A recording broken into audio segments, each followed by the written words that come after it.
কালকে রাতে ঝড় হওয়ার কারণে দেখুন আমার ছাদের কি অবস্থা। আমাদের ছাদের পাশে একটা বড় গাছ আছে, ওই গাছের ঢাল ভেঙে আমাদের ছাদের সবচেয়ে পছন্দের, আমাদের সবার শখের একটা গাছ, আর ধরতে গেলে আমাদের ছাদের মধ্যে সবচেয়ে দামি গাছ পার্সিমন ফলের গাছটা একদম গোড়া থেকে ভেঙে গেছে। সকালবেলা ভাইয়া এসে তো খুবই মন খারাপ করছিল, কারণ এই গাছটা আমরা খুব শখ করে লাগিয়েছিলাম। 3 বছর হয়েছে এই গাছটা লাগিয়েছি, এর মধ্যে একবার আমরা ফলন খেয়েছি।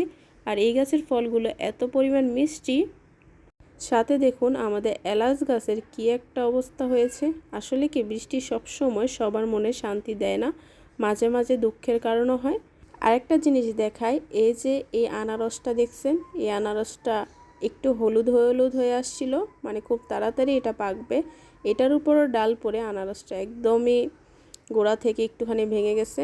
আনারসটা কিন্তু মাশাআল্লাহ খুব বড় ছিল, এটা পাকলে হয়তো খুব মজা লাগতো, এখন হয়তো খুব একটা মিষ্টি লাগবে না, একটু টক টক লাগবে। সকল কিছুর জন্য আলহামদুলিল্লাহ। কত মানুষের তো আরও কত বড় বড় ক্ষতি হচ্ছে। আল্লাহ তাআলা সবাইকে রক্ষা করুক, আমাদের সবার মনে শান্তি দান করুক, আমাদের সবাইকে বিপদ থেকে রক্ষা করুক।